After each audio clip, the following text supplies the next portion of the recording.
Pada kesempatan kali ini, kami akan bersama-sama membahas sebuah slogan yang berbunyi 100% Katolik dan 100% Indonesia. Di balik slogan ini dikenal dengan nama Monsinyur Albertus Sugio Pranata SJ. Sugio lahir pada tanggal 25 November 1896 di Surakarta, Jawa Tengah. Ia berasal dari keluarga Islam sebagai anak kelima dari 9 bersaudara. Setelah itu ia pindah ke kota Yogyakarta saat Sugio masih kecil. Sugio dibesarkan dalam keluarga Kejaweng yang merupakan abdi dalam Keraton Surakarta. Karena diakui sebagai anak yang cerdas, pada tahun 1909 Sugio diminta oleh Pastor Frans van Lith SJ untuk bergabung dengan College Xaverius, sekolah Jesuit di Muntilan. Di sana Sugio menjadi tertarik dengan agama Katolik dan dibaptis pada tanggal 24 Desember 1910 oleh Pastor Meltens SJ. Setelah menamatkan sekolahnya, ia berkeinginan untuk menjadi imam pada tahun 1916 dan pada tahun 1931 Sugio menerima sakramen imamat yang ditabiskan oleh Uskup Roermond di kota Maastricht dan menambah namanya dengan Pranata sehingga menjadi Sugio Pranata. Sugio Pranata wafat di Belanda pada tahun 1963 dan dimakamkan di Taman Makam Pahlawan Giri Tunggal di Semarang. Ia ditetapkan sebagai pahlawan nasional Republik Indonesia pada tahun 1963. Menjadi seorang uskup di Keuskupan Agung Semarang membuat Monsinyur Sugio Pranoto memiliki banyak tanggung jawab. Tidak hanya memimpin perayaan Ekaristi saja dan sakramen, ia juga terlibat dalam memimpin dan mengembangkan kongregasi yang ada di wilayahnya, yakni Kongregasi Abdi Dalam Sang Kristus. Ia menghendaki tarekat pribumi tersebut untuk mandiri dalam kepengurusan. Monsinyur Sugio Pranoto sangat mendukung perkembangan dan pematangan kongregasi ini. Dukungan tersebut berupa gagasan-gagasan dan semangat yang selalu diberikan dalam rangka membina, tumbuh, dan berkembangnya rintisan biarawati pribumi ini. Selain mengurus kongregasi Abdi Dalam Sang Kristus, Monsinyur Sugio Pranoto juga memberikan pengaruh pada organisasi Angkatan Muda Katolik Republik Indonesia. Meskipun organisasi ini merupakan organisasi bentukan Partai Katolik Republik Indonesia. Pembentukan organisasi ini bertujuan untuk memberi wadah kepada golongan Katolik yang selama revolusi telah membuktikan bahwa mereka sanggup berjuang dan berkorban bersama golongan lain. Ia selalu memberi saran dan peneguhan terhadap organisasi ini agar tetap kokoh berdiri. Pembinaan rohani juga sering dilakukan dengan kegiatan retret. Selain berperan dalam organisasi Angkatan Muda Katolik Republik Indonesia, Monsinyur Sugio Pranoto juga sangat berperan dalam terselenggaranya Kongres Umat Katolik seluruh Indonesia pada tanggal 7 sampai 12 Desember 1949.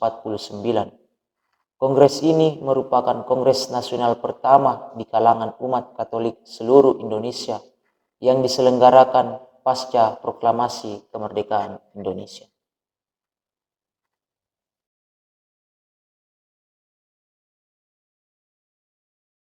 Ya, teman-teman, kita akan membahas mengenai tantangan yang dihadapi oleh Monsinyur Sugio Pranoto pada waktu itu.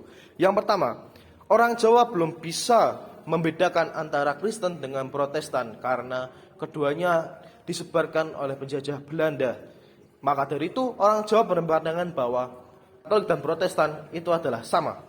Yang kedua, keluarga Katolik yang baru terbentuk belum memiliki teladan dan inspirasi yang menjadi model bagaimana keluarga Katolik itu harus berkembang dan bagaimana keluarga Katolik atau nilai-nilai Kristianitas dapat berkembang dalam keluarga.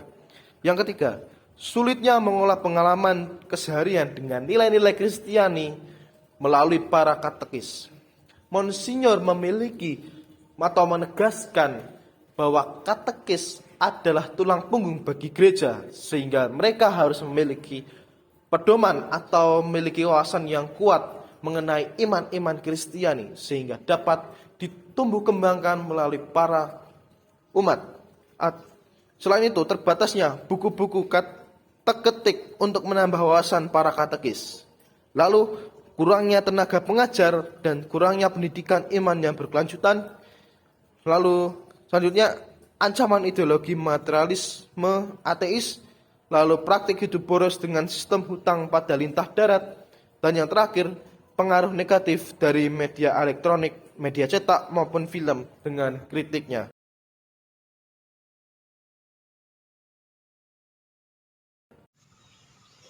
Menjadi seorang tokoh yang besar tentunya memiliki nilai-nilai yang perlu diteladani. Dari Monsinyur Suji Pranoto, ada 3 nilai yang perlu kita pelajari. Yang pertama, nilai kebudayaan. Dalam kehidupan Monsinyur Suji Pranoto, kebudayaan Jawa sangat melekat pada dirinya. Sehingga dalam karya, misi, dan pengajarannya, ia memperkenalkan kebudayaan Jawa. Seperti ia memperkenalkan alat musik gamelan dalam musik liturgi dalam gereja Katolik. Ini menandakan bahwa kita perlu pelajari bahwa menghormati kebudayaan yang telah tumbuh dalam masyarakat Indonesia menjadi hal yang pokok. 2. Nilai kebangsaan. Sebagai seorang tokoh agama Katolik, Monsinyur Suji Pranoto ikut membantu masyarakat dalam berbagai kegiatan, mulai dari pelayanan pendidikan, ekonomi, membela dan mempertahankan Pancasila sebagai dasar negara, untuk melawan komunis, untuk melawan para penjajah, dan bahkan untuk melawan korupsi. Nilai ini hendak mengajarkan kita bahwa peduli terhadap kehidupan bangsa dan perkembangan masyarakat menjadi nilai yang terpenting dalam kehidupan bersama. Nilai ketiga, nilai toleransi. Pada suatu kesempatan di Roma, Monsinyur Suji Pranoto bertemu dengan Presiden Soekarno, yang pada saat itu Presiden Soekarno ingin berunding dengan Presiden Prancis de Gaulle. Pada kesempatan itu, Presiden Soekarno meminta doa dan restu dari Monsinyur Suji Pranoto untuk perundingan mereka itu. Ini merupakan sebuah pertemuan antara kedua tokoh terpenting dalam agama Islam dan agama Katolik. Ini menandakan bahwa hidup dalam keberagaman perlu adanya hidup rukun, damai, dan saling menghormati satu sama lain.